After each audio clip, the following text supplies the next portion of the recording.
The Dr. Oba Tashaka Show. Free your mind, and the rest will follow.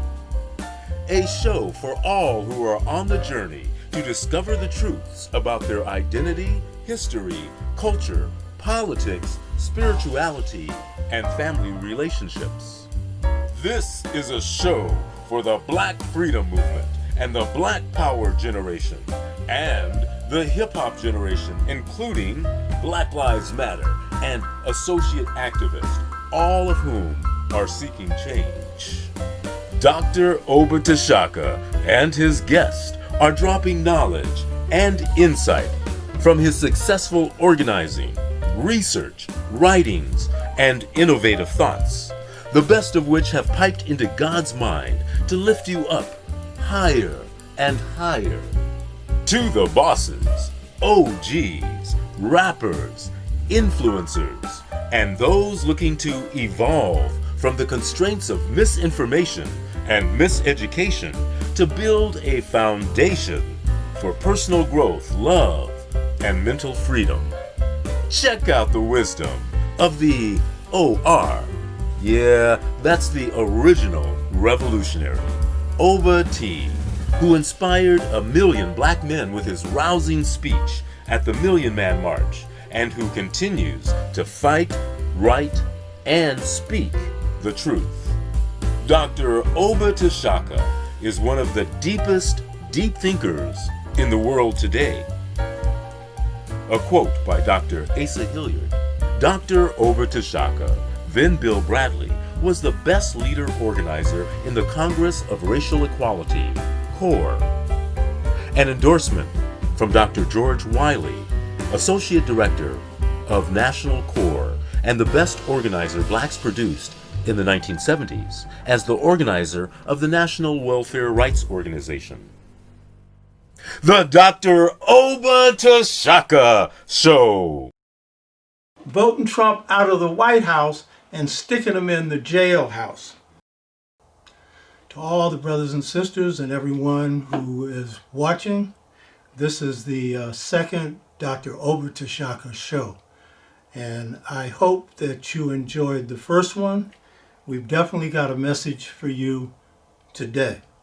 And you see, I'm not sitting down, I'm standing up, because the message I have to deal with today is so serious that there's no way I can give it sitting down. So I hope you understand. For those of you that watched the first show was entitled Free the Mind, and everything else will follow. That show was focusing mainly on the theme of we're in a trap even when we think we know things that are African. If we don't know how to be African, then we can have the information, but we don't have the transformation. So what we have to see is that these programs that we'll be dealing with, these programs are going to focus on not only giving people information, but so that they can take it and put it inside themselves and use it and pass it on to their children. So this time we have a timely subject, and the subject is about history, and it particularly pertains to the coming election that some people see as very serious. And some people think that there's no difference between the Democrats and the Republicans because they see faults in both. But what you're going to see today is that we don't really know what's going on today unless we know what happened yesterday. As Malcolm X said, of all studies, history is best designed to reward our research. And yet we live in a society that is called the US of A, United States of Amnesia. And guess what?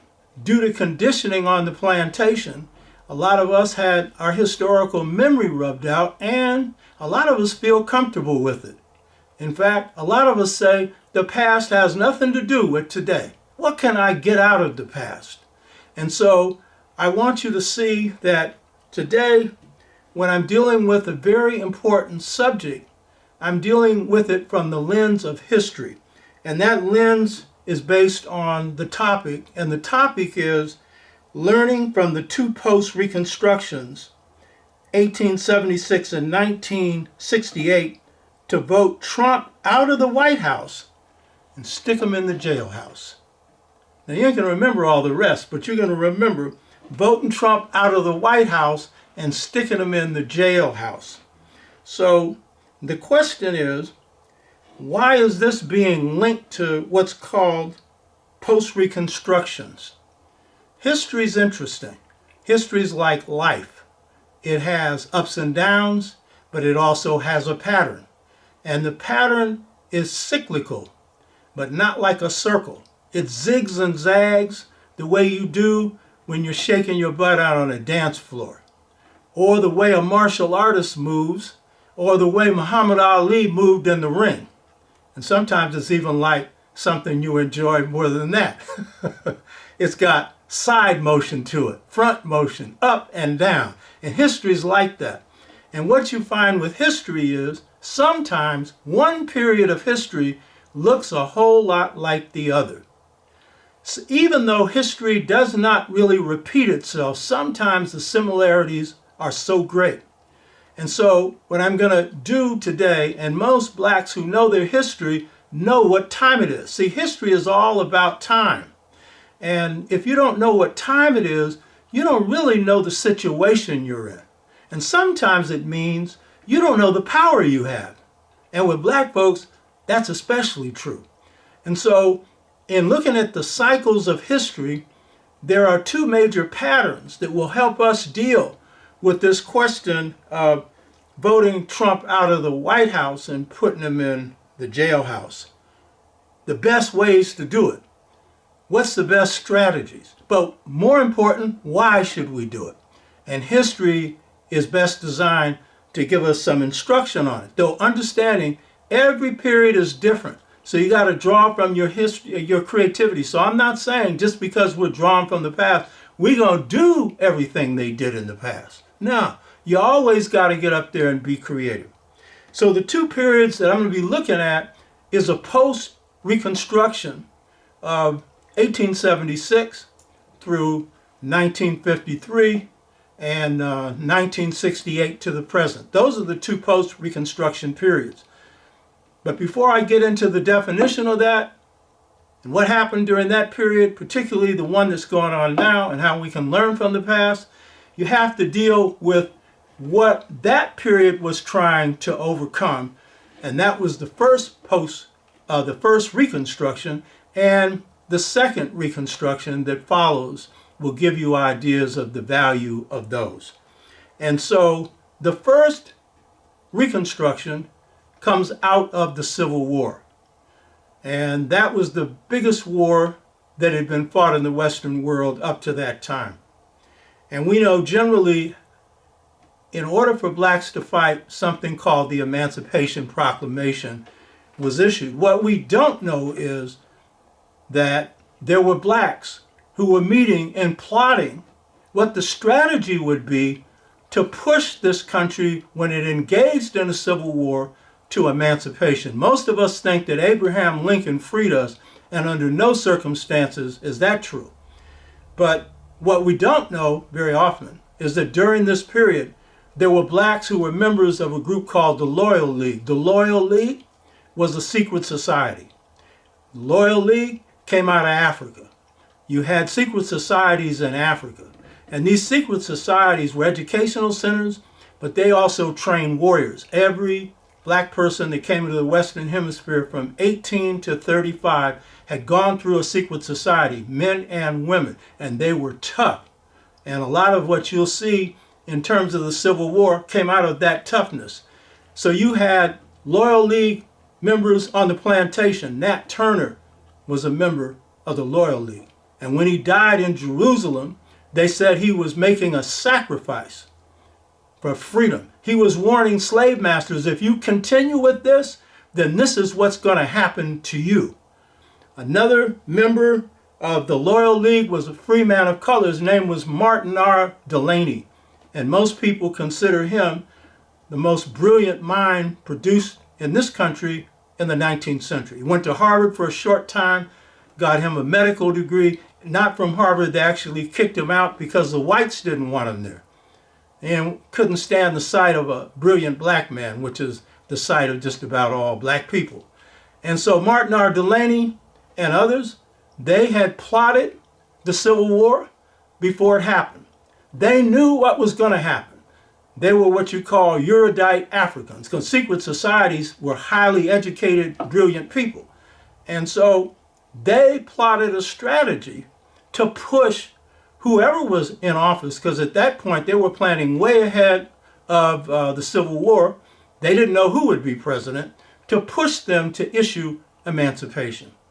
And so finally, Lincoln decides to issue emancipation because, number one, they're losing militarily. They had very few victories. Whites were deserting and did not want to fight. And in the case of Britain, Britain was on the verge of recognizing the South. And had they done that, the Confederates would have won the Civil War, because Britain was the most powerful nation in the world. And so Lincoln, and I know some of you know this, but some of you don't, had stated when this war started, if I can win this war without freeing a single black person, an enslaved black person, I will. If the only way I can win it is to free a few, I will. But if the only way I can do it is to issue emancipation, then I will.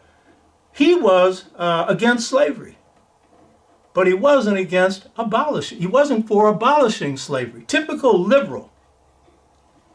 Dick Gregory, who was a friend of mine, said, you know, the difference between a liberal and a conservative is a conservative will hang you from a high tree and a liberal will hang you from a low tree. And I know some of you are worried about that because you think that's what's going to happen with the Democrats. And if you let it happen, it sure will. But I'm going to show you got some power in this situation. So what happens is Lincoln issues this emancipation, but it has no effect in freeing blacks because it is effective only where blacks are enslaved. It's designed to give blacks the incentive to fight. Martin R. Delaney goes to meet Abraham Lincoln after the Emancipation Proclamation is issued. And Lincoln looks at him and says, Martin R. Delaney starts to introduce himself. He says, I already know who you are. And Delaney tells him that he wants to be involved in recruiting blacks to fight, to pick up guns, to blow away those slave masters. Lincoln made him a major in the Union Army. That was the highest rank that any black had. And so when he went around recruiting, blacks flooded to the recruitment offices, but they flooded anyway because now they had a war to fight for. So the key thing about all of this is, contrary to popular opinion, Lincoln didn't free us. His Emancipation Proclamation had no effect.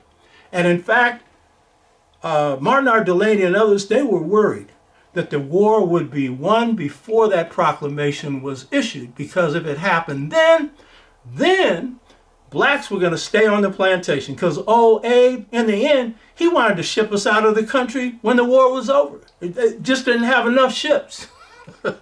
So the thing is, you got to understand that blacks engaged in this war, 179,000 black soldiers, in a war in which whites were killing each other.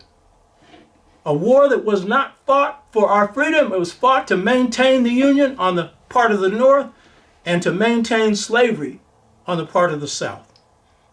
And so what happens is, it's only when the black man, and by the way, we had black women working as spies. Some disguised themselves as men. Some of them were real tough. You know what I mean? And so what happened is, it was blacks with trusty Winchester rifles who did a favor to the slave masters. They made them holy, full of holes, and sent them back to hell where they came from.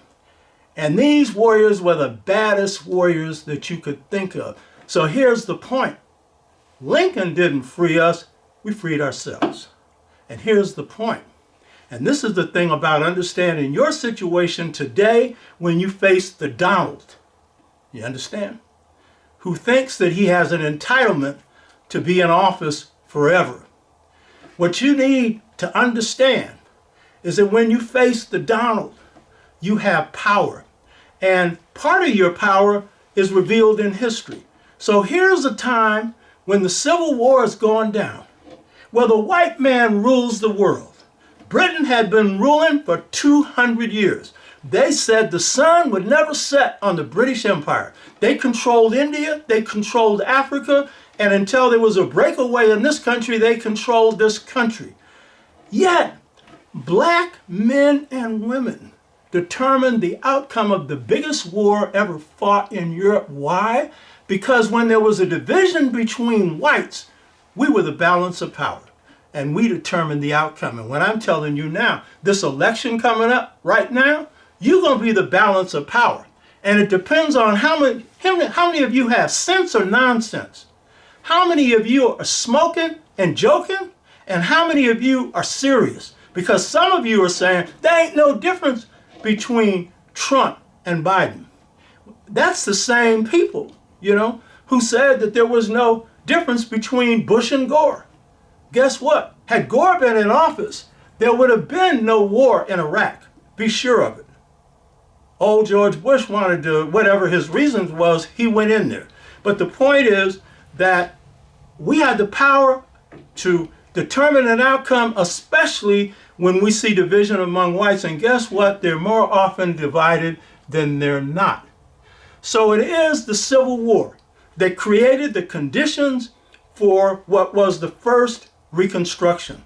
And when we understand the first Reconstruction, then we have a better understanding of the second Reconstruction. The first Reconstruction was based on a decision that was made to grant blacks certain rights: the right to vote, the right to hold public office. And once they got into those offices, particularly voting and in public office, and they served in offices at the local, state, and federal level. You had a few senators, you had a few in Congress. But they passed things like free public education, things like that empowered. In the South, it was the first time that education was free. But the key reason they passed it was that the South wanted to wage a war now economically. And the North's economic interests were threatened, and the only way they could be preserved was through empowering black people.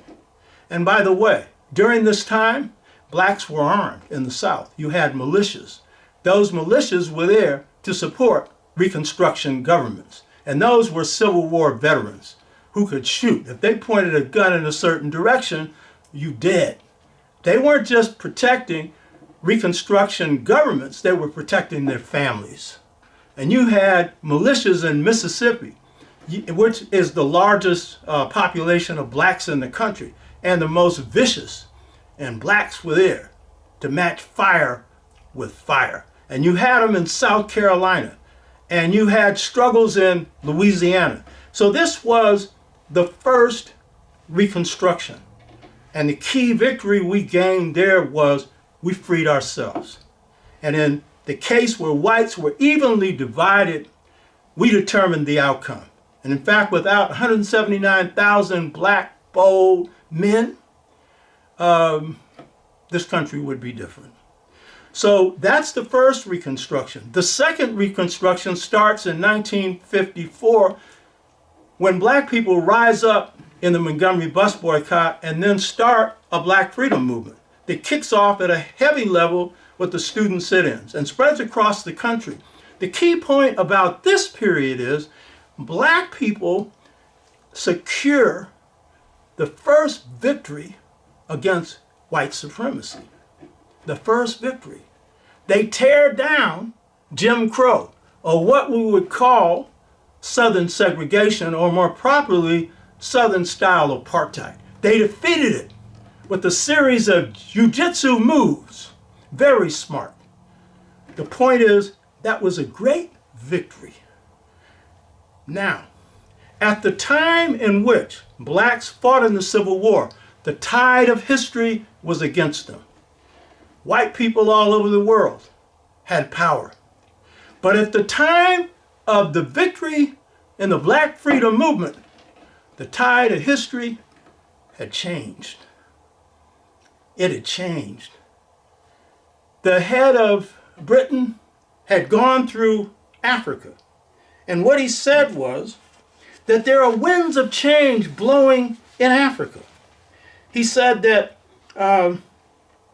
Africans now have a sense of freedom.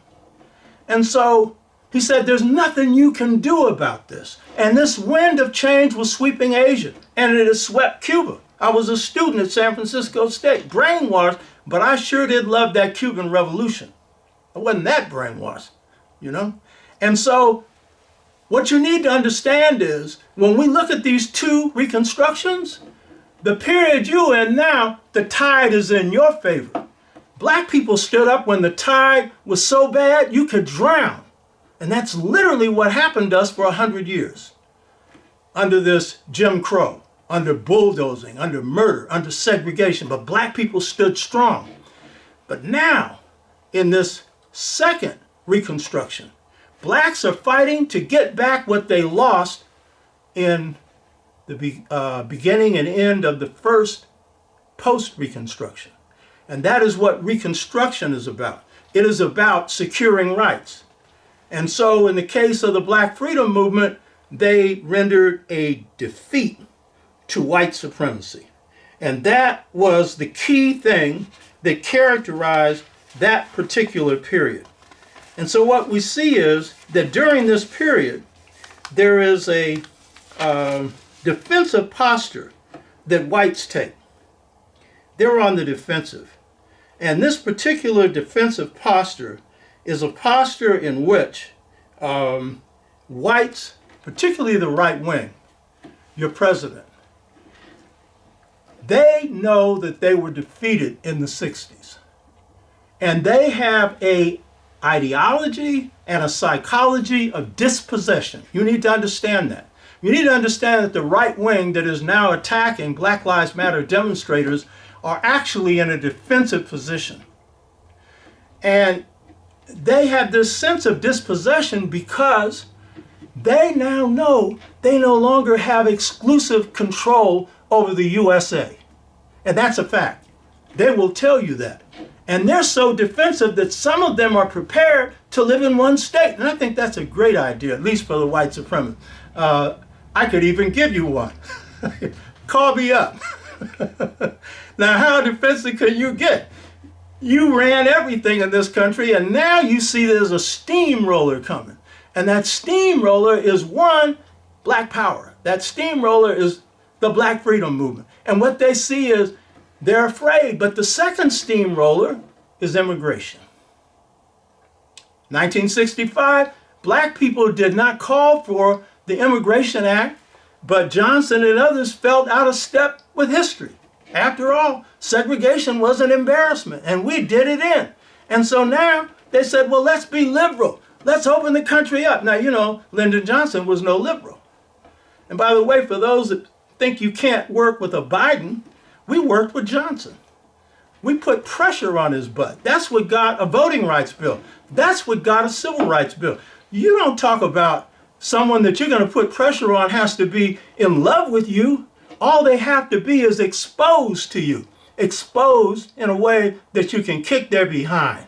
And I'm telling you, we've got a movement going on, a wind in our back.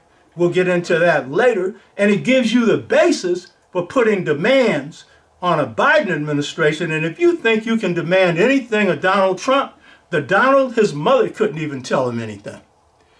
His advisors can't even tell him anything. In fact, his Secretary of State Tillerson called him a moron. And I think that that might be an understatement. A moron is president. You understand? Any black person who holds back on this election after you know what time it is, you're going to have to ask a question to your children. They're going to ask you, Daddy, Mama, what did you do in 2020? Did you stand up for my rights? And if you got the wrong answer, sorry for you. So it's a question of smoke or a vote. Smoke, talking jive. There ain't no difference between these two candidates. When I get through, if you don't see some differences, and if you don't see the differences already, then I'm sorry for you. So the thing is, we got to understand that the second Reconstruction is coming up during a time of global change, And it's a time where Africans are rising. Here's the other thing to understand about this era. In the first period of the first Reconstruction and then the first post-Reconstruction, 1876, whites were on the high tide. So they weren't on the rise, they were in power. But with World War I, Britain fell. They became a debtor nation. That is the key indication of decline. By the way, America's a debtor nation now. It's in debt to China. Shipped its manufacturing there and is now complaining about Chinese power. So what you have to understand is that in this era, we are in a period in which the West has fallen and America is in decline and falling. And by 2044, black, brown, red, and yellow people will be a majority in this country. And by that time, China will be the foremost power in the world, and there's nothing they can do about it. So what you need to understand is you're in the high tide of history. So it's a question if you go with the wave and take advantage of the motion in the ocean. You hear me? And if you do that, you're going to swim on the side of freedom. And if you don't, you'll be drowned. Like a lot of these little puppets running around here talking about they like Trump, or they don't really care about this election. They don't really care. And that's when you have power. Somebody's going to bust into your house and rape your wife, and you're going to say, I ain't got no power, man. You know what I mean? What kind of chump are you? I'm telling you what's getting ready to happen, because this is the second post-Reconstruction. We're going to get into this in a minute. It's worse than rape, because it ain't just raping one wife, it's raping a people. And it's worse than that. So that's the first thing about this period. This is the high tide for us. The other thing, when we look at this first Reconstruction, and we see that blacks decided the balance of power, that was because of their strategic position. We had just occupied this strategic position. And what does that mean? We are located inside of the beast. And so when we move, we can shake everything up. That was their mistake of ever bringing us inside this house, because when you're located inside a house, you can mess up the furniture. Understand? And so that was the strategic power then. But guess what? We have more strategic power now, provided that we know it. A lot of us don't know it. And what is that strategic power? It is based on being located in this place, but it is also based, as was the Civil War, on the culture of the people who are located in this place. This culture, African American culture, that drove the movement for liberation of Africans during Reconstruction and post-Reconstruction, is the culture of popular choice that black people have, one of two cultures indigenous to this country, the other being Native American culture. And so when we move, it's our culture that moves us. And what's the heart and soul of this culture? It's freedom. You hear me? Freedom. Black people love that. All people do. But for black people, our notion of freedom is qualitatively different from whites. The white notion of freedom is whoever has freedom does whatever they want. That's the Donald's philosophy. Donald said he's president and he can do whatever he wants. The Donald went and took mailboxes and stuffed them and drove them away and said he was doing it. Told you he was cheating you right in front of your face. Took these mail sorters and tore them apart.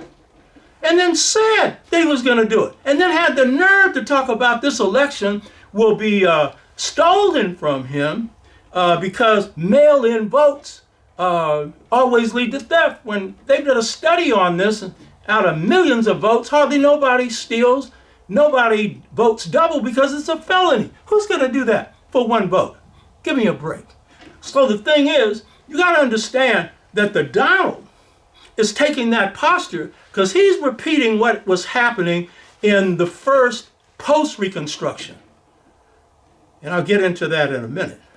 And so the thing is, we got to understand our strategic power. Our strategic power is now we have the ability to create chain reactions. Whatever we do, it inspires other people to move. That's why Black Lives Matter was able to move white students. That's why in the last previous episode of this, I talked about the San Francisco Freedom Movement. We moved, white students moved. We radicalized them.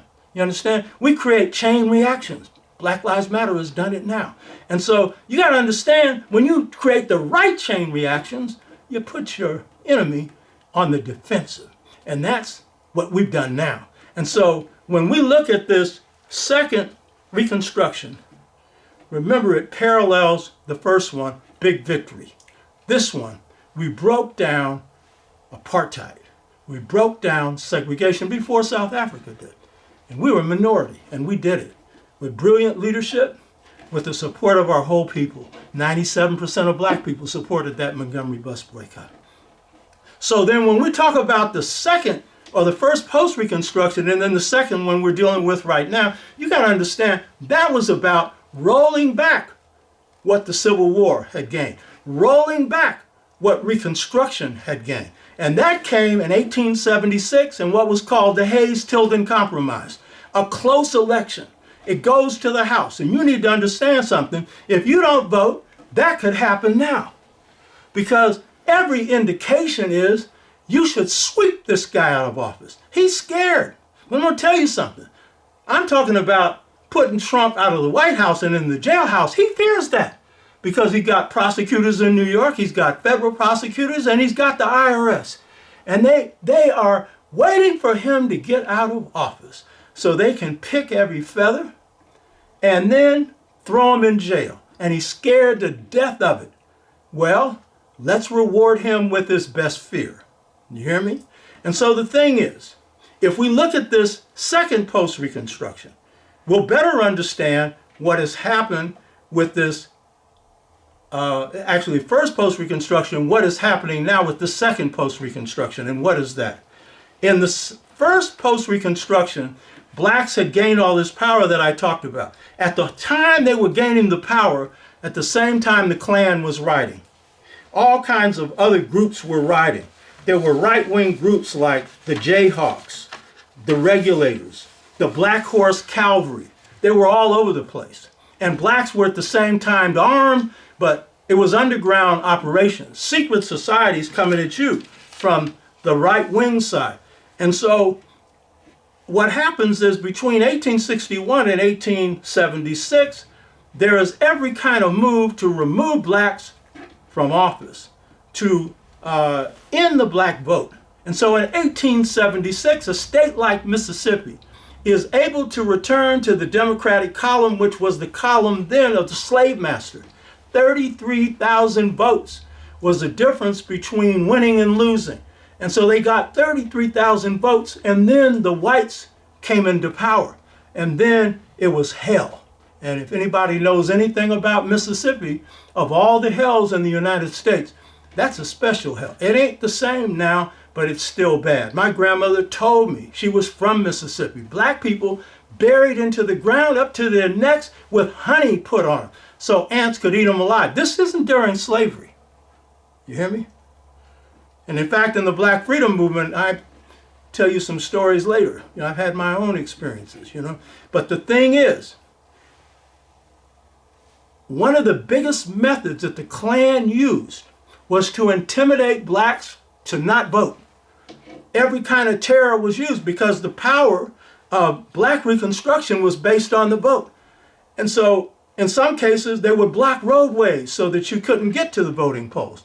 In other cases, they just shoot you.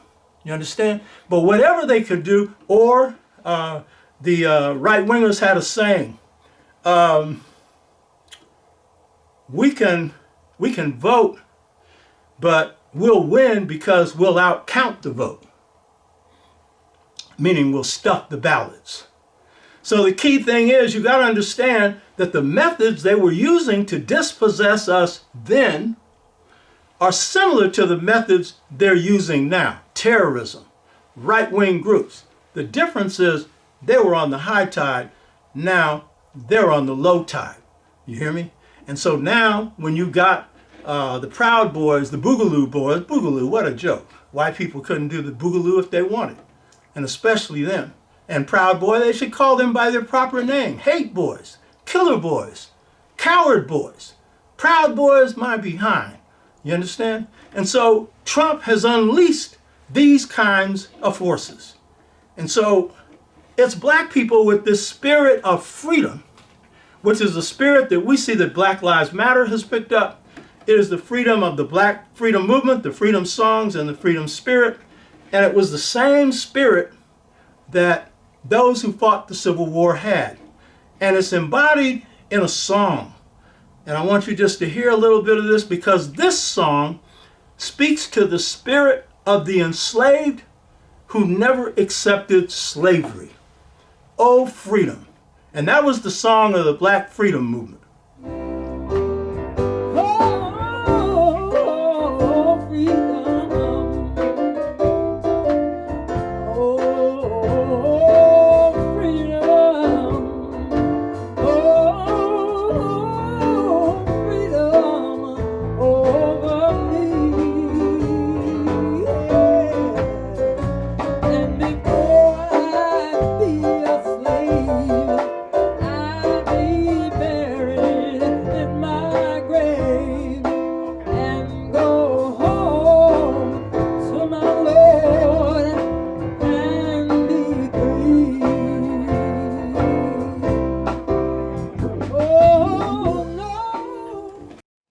Song sung by Sister Carol Stallings, a great singer.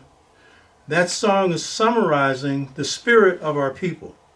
And that spirit in enslavement was that the African never accepted slavery. And so that song says, before I'll be a slave, I'll be buried in my grave. Oh, freedom. That sounds like a song that someone that wasn't enslaved would sing, because they did not accept the condition of bondage. They did not accept the conditions of psychological, cultural, and social degradation. They knew they had chains around their wrists, but their souls were free, and they were going to fight to be fully free. And so when we were in jails in the Black Freedom Movement, that was the song of the freedom movement. But that was the spirit of those who won the battles in the Civil War. That was the spirit of black militias. And that spirit came out of a culture, because this is the key thing. Liberation movements are expressions of culture. And Africans have icing on the cake. See, we not only created a new African culture and enslavement, we created an art form. And the art form came out of that, the spiritual blues. And that is some of the most beautiful music this side of heaven. Those of you who are hip hoppers, all that is urban blues. It's all the same stuff, pure beauty. And so beauty of that sort inspires all of us. So when we look at this movement now, this post-Reconstruction, we need to understand it begins in 1968, the second post-Reconstruction, with Richard Milhous Nixon. Nixon gets into office and he said, I didn't get elected with a single black vote. I owe them nothing. Typical, revenge-filled Nixon. It reminds you of who's sitting in the White House now. In fact, Nixon was a saint compared to this one. You hear me? This one's full of so much animosity that it's even hard to understand it, though I understand it. Because the first rule in war is know your enemy. And I really understand the Donald, and I hope you do. And so Nixon proceeded, along with subsequent presidents, to roll over the gains of the Black Freedom Movement. He couldn't roll over all of them. I don't care what they do with the vote, they're not going to be able to eliminate it. But what they've done is they've eviscerated key parts of the voting rights law. Blacks still vote. And we still win. We still put in Obama in office. And as disappointed as some blacks may be with Obama, and some are not, because it was a great thrill for them to see a black man in the highest office in this country, what you need to understand is that's another reason why whites on the right feel dispossessed because a black man was occupying the presidency for 8 years. My wife's from Barbados, but she lived in London, and she said she was talking to a white man who said that for the 8 years that Obama was in office, he couldn't sleep. Now, of course, he's exaggerating, but I'm sure he had trouble sleeping because the idea was that, hey, if you can have this symbolism of a black person in the White House, what else are they going to be running? And it's hard to conceive of much else since this is supposed to be supreme power. Actually, corporations run this country, not the president, but it's the symbol of power. And so, second post-Reconstruction is the move to roll back the gains made during the Black Freedom Movement. Here's the biggest gain that can never be rolled back: the freedom of the mind. Guess what? Those winds of change that began to blow in Africa and then blow in Asia and blow in Cuba and other parts of the world, those winds of change has risen up in a new generation. And this is the generation now. We're talking blacks and a lot of others. And so you can't roll that back. And a free mind is the key to everything else. And that's the key to this show here, by the way. So we're now in a stage where we have to be looking at how can we defeat this guy and why. And I'll be getting into more whys in a minute. Strategy is the key thing that we're going to have to draw upon. And you heard in the first of this series that I'm a scholar and a warrior and a spiritual person. But my first love after the truth is strategy. That's my gift. I love it. Everything I do, I see it strategically. I don't care what it is. If I'm going somewhere, I'm looking for the shortest direction. If I'm with somebody and they want to go back to the same place, I say no, because that violates efficiency. Hell no. You're already there. You forgot something? Go there another day. I'm not doing it. You hear me? And so strategy is the key here. And of all the arts, there are only two higher: God and love. God is higher than everything. And love is such a beautiful thing. And God is, of course, unconditional love. It's hard to define. And it's almost as hard to define strategy. And by the way, in preparing for this, I decided to go just look at the New College Collegiate Dictionary, because I do not rely on their definitions, but I just wanted to see what they had to say, because I've been doing this for many years and losing no battles. So I already know what it is. I want to see what they had. And guess what? Dr. Abenga is a friend of mine, greatest scholar on ancient Kemet in the world. He said, he was reading my book, Return to the African Mother Principle of Male and Female Equality. He said, they don't teach us strategy in the university. I said, of course they don't, Abenga. That's power. They only teach it in military academies. And I said, that's kind of dumb, because that's the lowest form of strategy, bloodshed. And so I read the New Collegiate College version of the dictionary, and it didn't define strategy. It just said who used it. And it said basically it's a system used by the military and in business. Yeah. So let me give my hand at that. I would say, first of all, strategy is the ultimate art, next to God and love. Strategy is a thing of great beauty. The fate of nations depend upon whether or not they are pursuing the proper strategy. Whenever you see nations that are strong, their strategy is good. We're going to talk about COVID-19 in a minute, and you're going to see nations that have pursued the right strategy. And guess what? It's not the United States. And guess what? It's not most of Europe either. So strategy is an art that some would say it is the overall direction and tactics of the way, the steps to getting there. But that doesn't describe it. Strategy is like water. It overpowers everything in its way. Good strategy.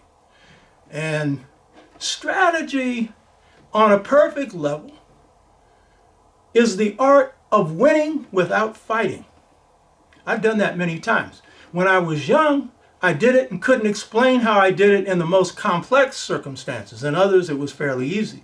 But when I got older, I could actually define the circumstances under which a perfect strategy could be executed, then execute it and sit down and watch my enemy fall without touching them. That is pure pleasure. You hear me? So the question is, what does strategy have to do with right now? This is the second post-Reconstruction. We also suffered in the second post-Reconstruction the loss of jobs, families breaking up, drugs being put in black communities, the assassination of many of our leaders. I call this in the book, The Integration Trap, Generation Gap, caused by a choice between two cultures. I call this a choice between two cultures, an unconscious choice. We'll talk about that at another time. What's interesting about what's happening right now is the generation of the hip-hop generation, this generation, those who have become activists and who have decided to stand up and who have taken the stand against police violence, have taken the stand where they're saying, well, let's restructure this and let's take money out of the police department and put it into social programs. And they got smart enough, and I knew that's where they were headed, to say, and let's take money out of the Defense Department. So we'd have money to create homes for the homeless, jobs for the unemployed, education for people who are being miseducated, and a real healthcare system, because if you had one, people wouldn't be dying like flies. And so what is it about this Black Lives Matter, which is riding the tide of the high tide of history, that's so good? Like the 60s, they are pursuing good strategy. In the 60s, black folks came up with tactics and strategies in the South that worked to break up segregation. That was the march. You know, that was Birmingham. That was Selma. That got you civil rights legislation and voting rights legislation. So say what you want about the 60s, it produced victory. And so what is good about Black Lives Matter right now? A, they're demonstrating the strategic power of black folks. When we move, the world moves. 50 states at one point involved in Black Lives Matter demonstration. And a lot of whites, brown, red, and yellow. And some blacks who don't understand their power, they'll say, oh, the whites are taking over. You're leading it. So how's that happening? You understand? And some of them are coming out because COVID has sent them out. Some of them are coming out because they're unemployed. Some of them are coming out because they're mad. They understand they got a madman in the White House. They're angry. And we're giving them a way to fight that makes sense. They're not getting sent to the slaughter. Because one of the things about strategy that's good is, in war, a good strategist always takes the high ground. They get to the high ground first. That's in geography. So that enables you to rain all kinds of firepower on your enemies. That's in war. But in politics, it's taking the high political ground. In politics, it's making the right moves. Strategy's like a dance. It's moves, baby. And I can always tell by people's moves whether they're going in the right direction or the wrong direction. So what was the right moves they did? They did what I'm trying to do with you. They looked at our history. They learned some fundamental lessons. And what were the lessons they learned? Well, the first one was they learned that the march worked for kings. So that's something they could use. It worked for the movement. That was something they could use. Bunch of women are at the head of this. Black Lives Matter, some brothers too, but more sisters. And that's right. Black communities broken up. Who's holding families together? It's sisters more than anything else. And so what did they do? They dug deep down into the black political playbook. And they pulled out the strategy of Sister Ella Baker. As the members of the Student Nonviolent Coordinating Committee, also known as SNCC, said, no Ella Baker, no SNCC. Now, she had a philosophy and so did the students. And what was it? Leadership shouldn't be singular. She said single leaders have feet of clay. She said we should have group-centered leadership. Well, that's what the students already wanted anyway. Black Lives Matter has improved on that. They call their thing leaderful. just full of leaders. So many that I'm sure it's confusing Homeland Security. So many, I'm sure it's confusing the FBI and the CIA. And by the way, they cloak themselves in nonviolence. See, a lot of us in the 60s, we said, oh, that's handkerchief head. Malcolm X criticized it as cowardly, but he never said it was cowardly for people to peacefully push for independence in Ghana. It was called positive action, inspired by the same person, Gandhi, who, by the way, was a racist. That's a discussion for another time. But the key point is, they cloaked themselves in nonviolence. It was a good strategy, because how can you call people who are peaceful terrorists? Smart. And then, this was a real brilliance. They bottled air. That is, some words. They come up with some words, and those words were brilliant, and they put their opponents in a trap, and that includes the Donald. What were those words? Black Lives Matter. And guess what? That came from the heart. They were looking at Brother Brown and Ferguson. They were looking at all kinds of brothers and sisters being murdered by the cops. And they were simply from their heart saying, Black Lives Matter. And these are sisters. You understand? And they know that this doesn't just mean brothers, it means sisters. But more brothers are dying at the hands of the police than sisters. And these sisters stood up. And they put their opponents in a trap, because you say Black Lives Matter, hey, say White Lives Matter, you're finished. Say all lives matter, you're a fool. It took a while to get that sunk in. But by the time of George Floyd, Breonna Taylor's murders, then what happens is you see this thing explode. And it didn't start with Black Lives Matter as an organization, but they were the best organized, and their slogans went forward. And a bunch of networks come together. So what I'm saying is, Black Lives Matter have given black people a handle that we didn't have with Obama. We didn't have motion in the ocean. And Obama knew it. And he would often say, I am the change. Everybody else put their foot up he's behind except us. The gays did, women did, Latinos did. What did we do? Thanks for Obama.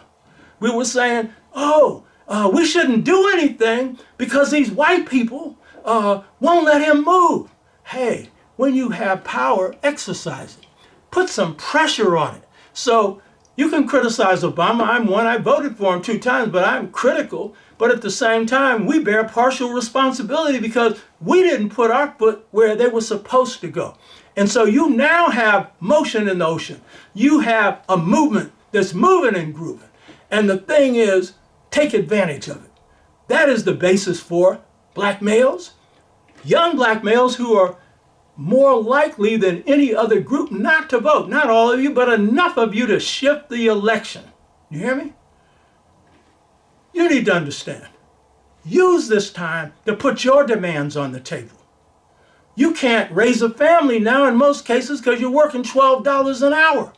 So put some demands. I have a faculty person, Dr. C.O.R.E. McDougall, who we picked to replace me. He's no replacement. He's his own man. He just had a beautiful wedding.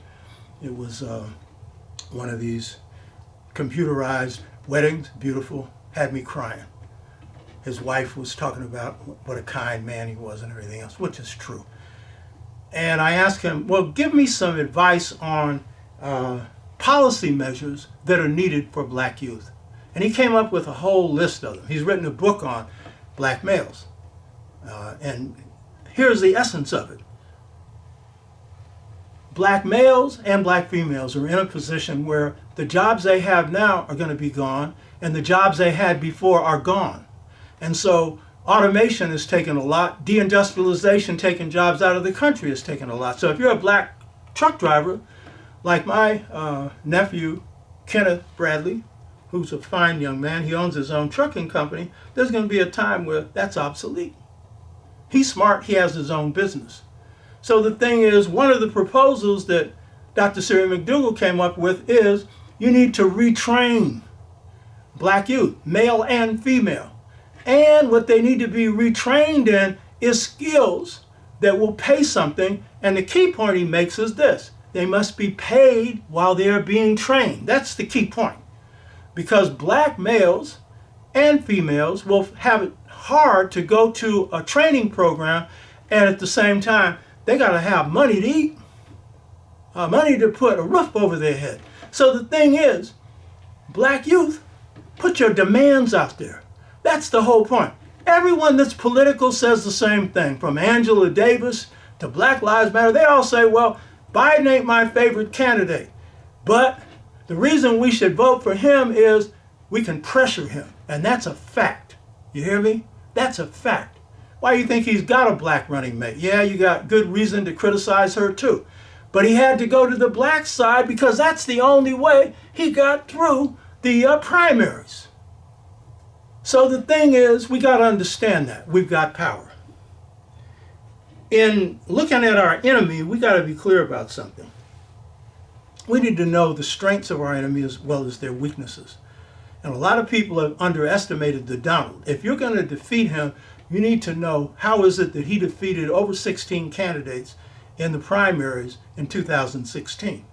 How is he did it with no money? What is going on? How is it that you have white people who support him, who stick to him like glue when they're dying like flies through the pandemic? What is going on with the Donald?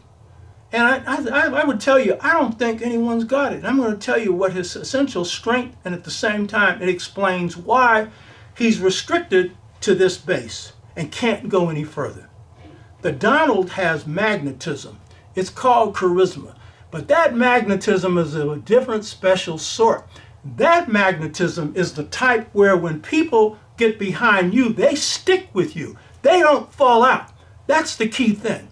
And what they see in the Donald is he is not, I think it's incorrect to call him a businessman, but I guess you can. He's a failed businessman, but he's not really into business. He's into self-promotion. That's Donald's skill. That's how he got over. You understand? And what they see is an independent force that would stick it up to the establishment. What they didn't understand is Donald didn't give 2 cents about them.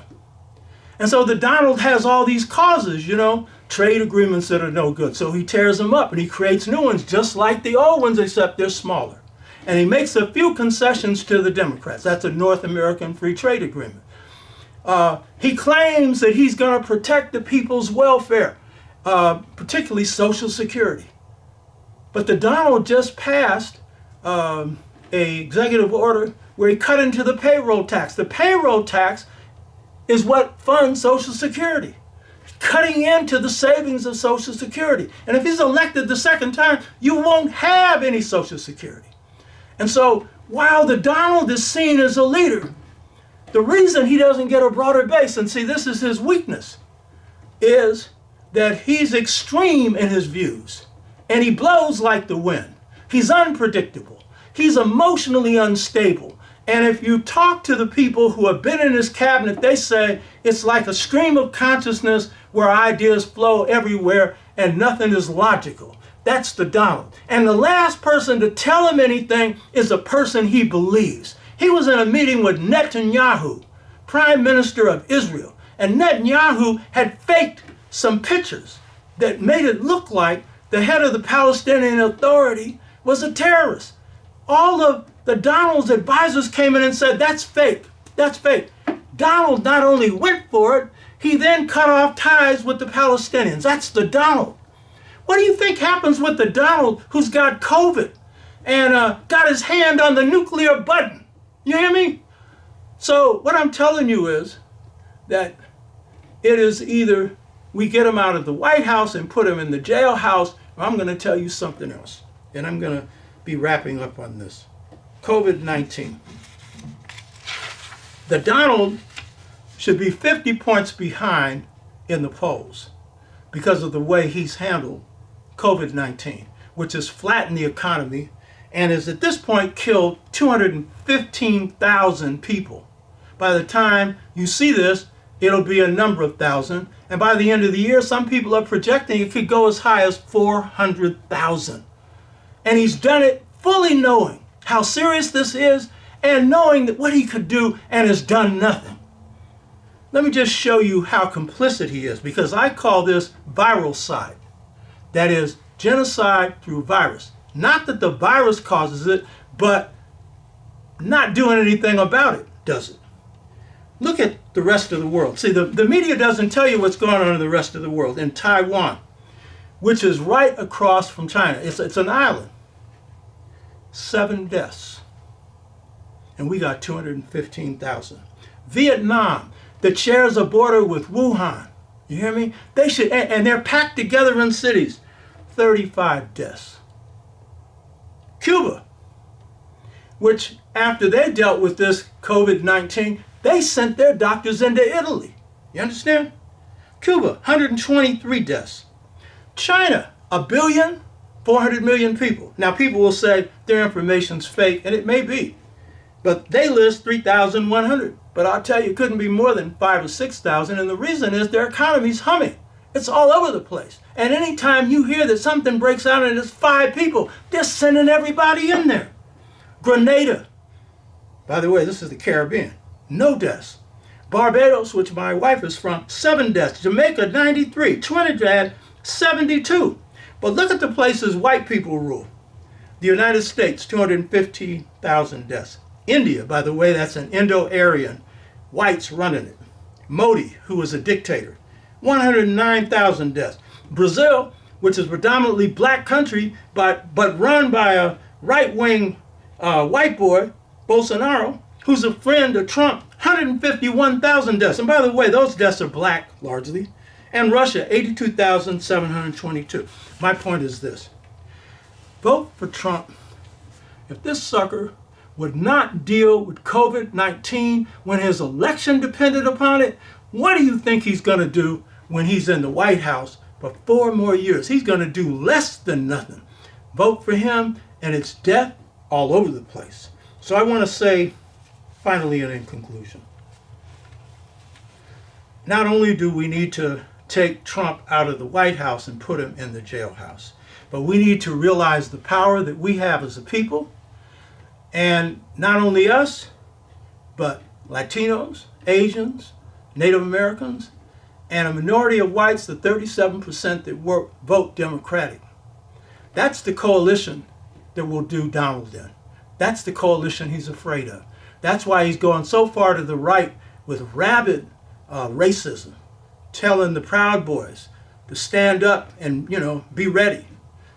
And they said, what did that mean? They said, as soon as he gives us orders, we'll do what he tells us to do. And you know what that is. And so we have to now not only put him out of office, but we now have to deal with an agenda that will advance our people. And the first step in that is to free your mind. So I just want to say that this is a serious time. I'm not someone that places that much value on the vote. I think that most of the power is in the streets, but there are times where the vote is critical, and this is one of those times. So I want to say thank you for listening, and we'll be seeing you again. Hotep. Dr. Oba Tashaka is the author of 5 books, each of which is considered a masterwork. His first book grew out of his organizing in the Black Freedom Movement, entitled The Political Legacy of Malcolm X. Dr. Tashaka's books on Malcolm X covers dimensions missed by Alex Haley's autobiography, and unlike Manning Marable's book, Malcolm X, A Life of Reinvention, which argues that Malcolm abandoned black nationalism by reinventing himself with a false narrative of his life. Dr. Tashaka examines Malcolm's thoughts and shows that Malcolm did not reinvent himself. He transformed himself and remained not only a black nationalist, but broadened his revolutionary philosophy while working to radicalize the civil rights movement into a human rights movement. In this analysis, Tashaka combines activism with scholarship and allows Malcolm to speak for himself. The Art of Leadership, Volume 1 and 2, are Oba Tashaka's second and third books. They are the only books in the modern world today on African and African American leadership traditions and systems. These 2 volumes are used in Black Studies departments, seminary programs, churches, and community organizations in Africa, Britain, Holland, and the Caribbean, and throughout the United States. Tashaka's fourth book, Return to the African Mother Principle of Male and Female Equality, is considered by scholars to be a classic because it is the only book to accurately define the paradigm or model for African and African American families.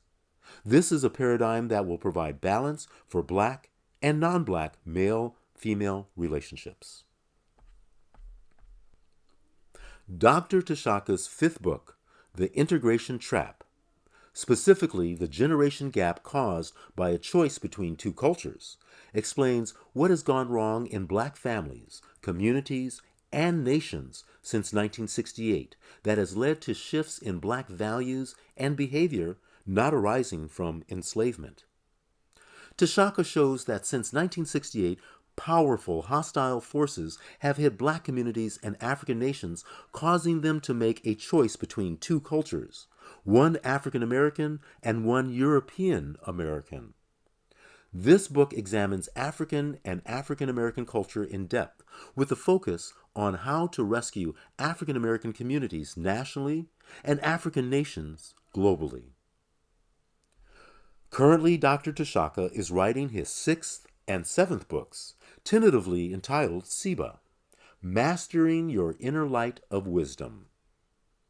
This book covers the pedagogy or teaching method used in ancient African cultures and African American cultures to produce masters in all walks of life.